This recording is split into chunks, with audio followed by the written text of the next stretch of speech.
Hello students, again I am here in front of you with a new chapter, Fire and Ice, written by Robert Frost. This is your teacher, Dr. Kumari Anjali. Welcome to SMA e-learning classes. Students, in last class we had completed a chapter, a story, a letter to God, and here we have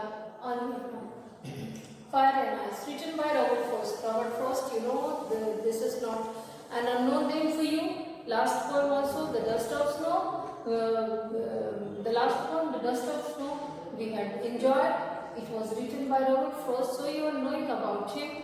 The great poet who wrote in romantic tradition.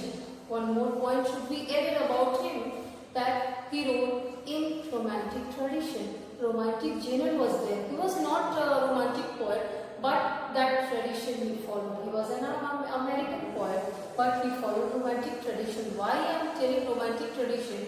Because when we see his poems, Woods, Road Not Taken, Dust of Snow, again there Fire and Ice, we find he is taking images.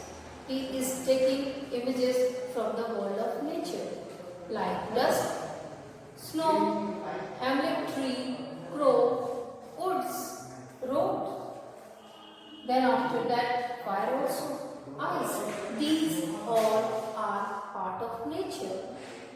So, with the help of these objects, this part of nature, he is trying to convey his ideas and emotions.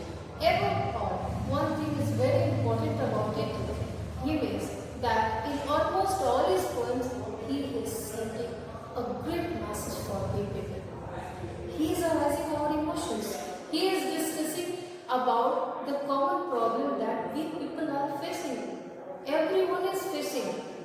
So he is arousing our emotions.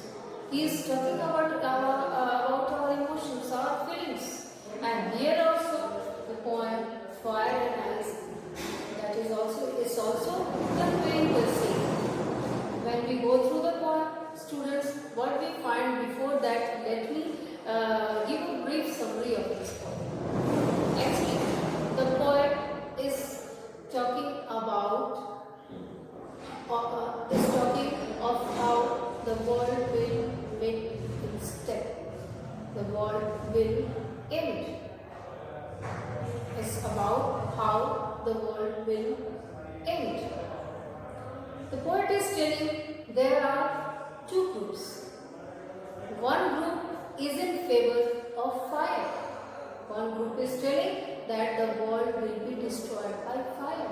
In fire. The next group is there, and that is of the opinion that the world will be destroyed in ice. The poet is telling that I am in favor of fire and ice both. Both are quite competent. Both are equally enough to destroy the world. What do you mean by this fire? What do you mean by this ice? That is very important. Fire means what? Fire is human emotions. Ice is what? It is also a human emotion. Here, fire means desire that we have, greed that we have, lust that we have. Ice means hatred that we have, the coldness that we have, or insensitivity that we have. It means these all are negative feelings that we have. And we people, what we do? We let these negative emotions rule us. These negative emotions are leading our life. We are just becoming the dancer who are dancing on the tune of these negative emotions. And now, then what happens? These negative emotions are doing nothing good. They are good for nothing.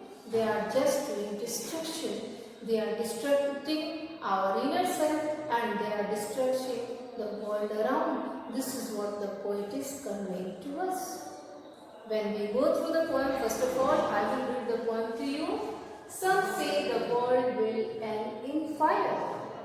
Some say in ice.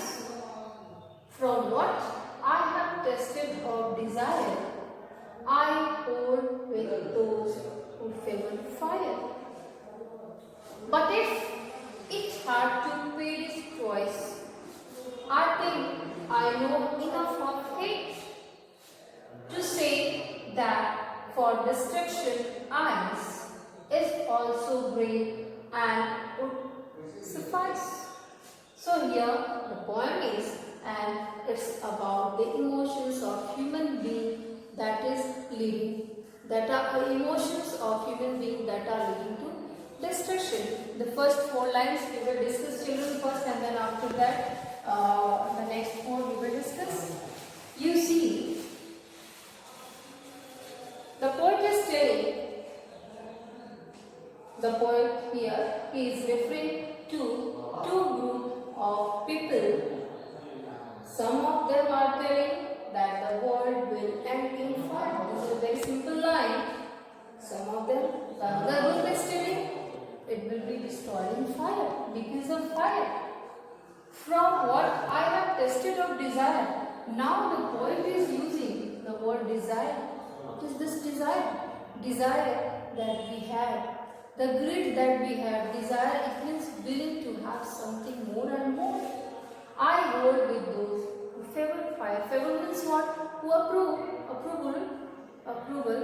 So here the poet is willing to say, willing to say that the world, if the world is going to be destroyed, it will be destroyed by fire or ice, because 2 groups of people, they are having different opinions, and the poet is telling, I will stand with the people who are telling, who are fending fire that is capable to destroy the world.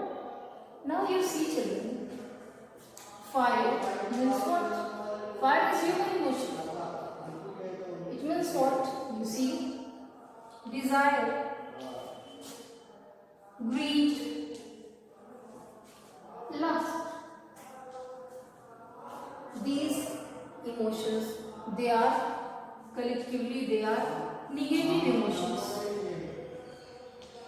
These 3 emotions are negative emotions, and they are quite capable to destroy us. If the core of the earth is getting heated, it will destroy everything. Similarly, if these emotions are there in the core of our heart, we are going to destroy our life, we will destroy the society also. You see, when we have desire, desire is good, but excess of anything is always worst. You remember it? Excess of anything is the worst thing that you have. So desire, when we are not satisfied, when we get 1, we are willing to get 2. When we get 2, when we are willing to get 4, that is the desire. That is not, we are not getting satisfied with what we have. All the time we are running to get more and more. This is the desire. The greed to have more. The lust of wanting something to have in more.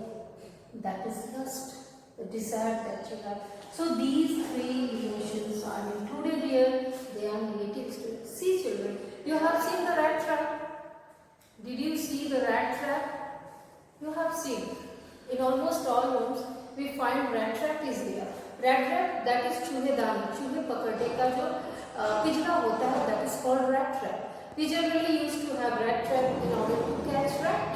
What we are doing with in this rat trap, what we are putting in this rat trap, we generally used to put bait. Bait means what? Any type of cheese or bread or piece of bread, anything edible to attract the rat. Whenever the rat sees anything edible, it runs and it goes inside of the trap. And once it is caught, what is happening? There is no way to come out. The same is happening with people, with students. We are just like rat. The whole world is a rat trap, and the luxuries of life, they are just like beds. We are getting attracted towards these beds, and what happens? Once we are getting attracted towards it, once we are entering in it, what is happening? when we are moving round and round, we don't find the way to come out, we don't find the way to escape from there. That is our way of living that we are facing today. So that's why it is very much near to the rat trap. The current situation is very much near to rat trap, and rats today, the situation that we are feeling, we are not satisfied with what we have, and that's why we are running all the time, and sometimes it is going to blast. It is going to create trouble, not for we people, it is going to create trouble for others, because in order to fulfill our desire, in order to fulfill our greed, in order to fulfill our lust, in order to fulfill our negative emotions, we hurt others. We become insensitive. We become insensitive. We become cruel. We destroy. We can go to at any extent in order to destroy others, in order to fulfill our own lust, in order to satisfy ourselves. But what is happening? Are we satisfied? No, not at all. We are not satisfied. We are just running like a rat in the rat trap. Once it is caught in luxuries of life, in luxuries of bed, running round and round and getting nothing, the poet is willing to say here. Now you see, children, what type of literary device the poet has used. The first line, some say. In second line also some say. What type of literary device is used? Students, you write here. Here the poet has used anaphor. It is called anaphor. Anaphor. This is the literary device the poet is using here. Anaphor means what?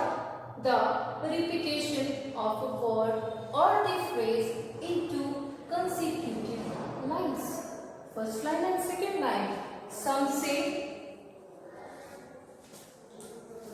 In first line, again, some say in second line. That's why I am telling children, anaphor is used, the literary device anaphor is used here. Again I am repeating, the repetition of same word or phrase into consecutive lines is called anaphor, and the poet is using this literary device here.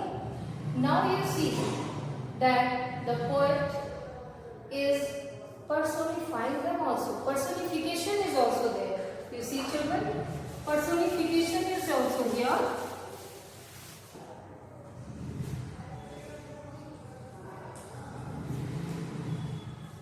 Personification is here.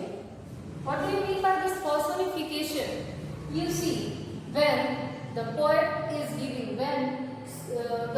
giving, human power to inanimated things like fire. That is not human being, but this has the power. Here, fire is compared to desire, the human emotions that we have, the negative emotions that we have, and it is compared to, fire is compared to the negative emotions that we people have, and it is leading to destruction. So the fire has that power, the human power that it has. So that's why we can say the literary device personification is used here. Now you see, children, we will start with next Sanja, and then we will get more clear meaning of this.